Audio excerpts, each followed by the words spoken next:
Grace and peace to you. I'm back in my office again today and thought I'd show you a little bit more of the art on my wall and talk about it for a minute. And the two pictures I want to talk about today are photos that I took when I was in the Holy Land visiting Israel and Palestine. And this first one is a painting that was just on the side of a wall in Bethlehem. The sign, if you can't tell, says, "Welcome to Palestine, welcome to Bethlehem." And there's a painting of a large dove holding an olive branch in its beak, but wearing a bulletproof vest with a target on its chest. And this painting speaks a lot of truth to me in a lot of different ways. And one way, though, that it matters to me personally is it makes me think about the many Palestinian people that I met on our trip who were just wonderful people and faithful Christians or Muslims, and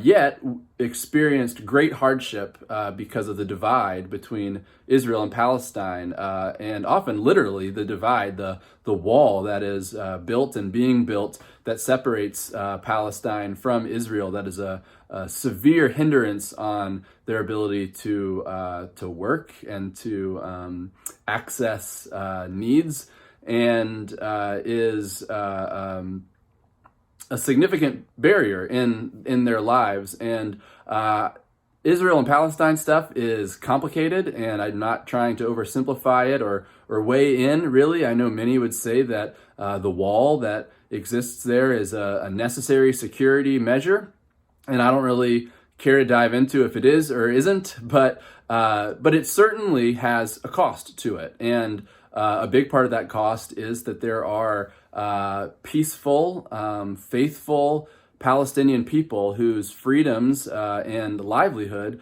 are impeded because of it. And so this picture reminds me of the ways that good, faithful people, peaceful people, can nevertheless be targeted as enemy, just because if we paint with too broad a brush, or at the cost of what our safety and security can dictate.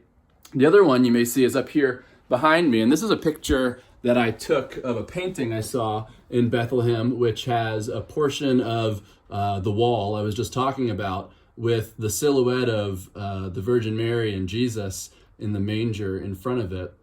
And this, again, hits on multiple levels for me. One is just the literal historical level that Jesus was born in Bethlehem, which is on the other side of the wall from Jerusalem. And so Jesus is born in the outside, in the Palestinian territory, and were he born today, there would be a great wall between him and the country of Israel.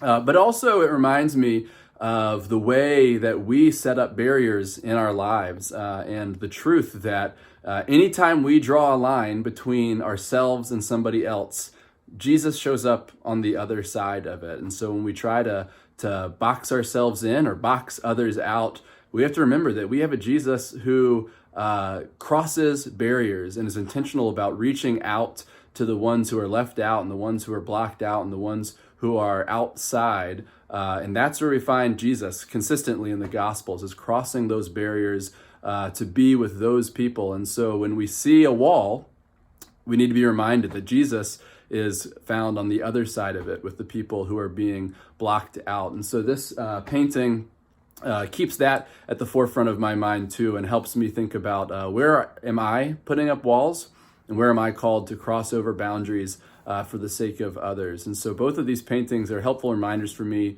in my work and in my faith. If you ever want to see any of these pictures more closely, anytime you're at church, you're always welcome to come to my office, and I'd be happy to talk about it, or you can just look around for yourself. But for today, remember that you are loved, and God's peace be with you.